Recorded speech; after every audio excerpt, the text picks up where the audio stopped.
मुंबईतील पायधुणी येथील डोकाडिया कुटुंबानं बिर्याणी खाल्ल्यानंतर कलिंगड खाल्लं आणि यानंतर संपूर्ण कुटुंबच संपलं। या प्रकरणी आता मोठी धक्कादायक बाब समोर आली आहे। फॉरेन्सिक चाचणीत अत्यंत धक्कादायक खुलासा समोर आलाय। मुंबईतील पायधुणी येथील डोकाडिया कुटुंबातील 4 सदस्यांच्या संशयास्पद मृत्यू प्रकरणाला आता एक नवं आणि धक्कादायक वळण मिळाले। प्राथमिक फॉरेन्सिक चाचणीत मृतांचे महत्त्वाचे अवयव हिरवट पडल्याचं समोर आले। त्यामुळे या मृत्यूमागचं गूढ आता अधिकच वाढले।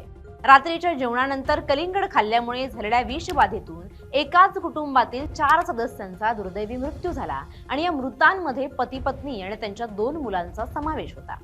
अन्नातून झालेल्या या विषबाधेनंतर या परिसरामध्ये भीतीचं वातावरण निर्माण झाल्याचं आपण पाहिलेच। याबाबत मिळालेल्या माहितीनुसार मृतांच्या शवविच्छेदनानंतर समोर आलेल्या प्राथमिक अहवालात त्यांच्या शरीरातील मेंदू, हृदय आणि आतडी यांसारखे मुख्य अवयव हिरवट रंगाचे झाल्याचे आढळले।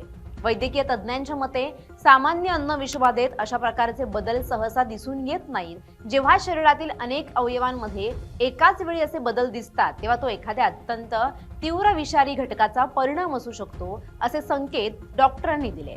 म्हणजे तज्ज्ञांच्या मते सामान्य अन्न विषबाधेपेक्षाही ही जी स्थिती आहे ती अत्यंत वेगळी आहे। विषबाधेची शक्यता आता डॉक्टरांकडून वर्तवण्यात आली आहे आणि असे बदल जेव्हा एकाच वेळी अनेक अवयवांमध्ये दिसतात तेव्हा एखादा विषारी घटक जो असतो तो शरीरात पसरतो, असं डॉक्टर म्हणतायत। नवीन खुलासामुळे आता चौघांच्या मृत्यूला घेऊन संशय आणखीन बळावलाय।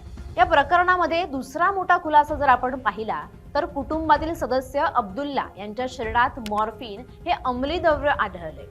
मॉर्फिन हे एक अत्यंत शक्तिशाली वेदनाशामक औषध आहे जे सामान्यतः शस्त्रक्रिया किंवा तीव्र कर्करोगाच्या वेदना कमी करण्यासाठी वैद्यकीय देखरेखीखालीच वापरलं जातं।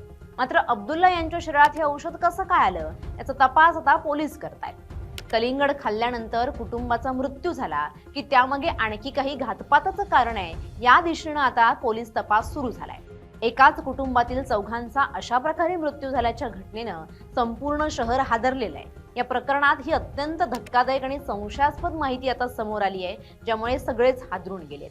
प्राथमिक फॉरेन्सिक चाचणीमध्ये मृतांचे काही महत्त्वाचे अंतर्गत अवयव हे हिरवट पडल्याचं आढळून आल्यामुळे या मृत्यूमागे एखादं मोठं षडयंत्र किंवा अत्यंत घातक विषबाधा असल्याचा संशय आता आणखीच बळावलाय। सुरुवातीला हा मृत्यू कलिंगडामुळे झालेल्या विषबाधेतून झाल्याचा प्राथमिक अंदाज होता, मात्र आता अवयवांचा बदललेला रंग आणि मॉर्फिनचा अंश सापडल्यामुळे या प्रकरणाला गुन्हेगारी वळण मिळण्याची शक्यता वर्तवण्यात येते। पोलीस आता या प्रकरणाचा सखोल तपास करतच आहेत। आता या प्रकरणात आणखी काय धक्कादायक खुलासे होणार हे पाहणं महत्त्वाचं ठरणार आहे। जरी प्राथमिक चाचणीत ही माहिती समोर आली असली तरी पोलिसांना आणि वैद्यकीय पथकाला अद्याप अंतिम फॉरेन्सिक अहवालाची प्रतीक्षा आहे। हा अहवाल आल्यानंतर त्या चौघांचा मृत्यू नेमका कोणत्या विषामुळे झाला आणि हा घातपात आहे की अपघात आहे यावर शिक्कामोर्तब होईल। पायधुणी पोलिसांनी या प्रकरणी आता अधिक तपास सुरू केलाय।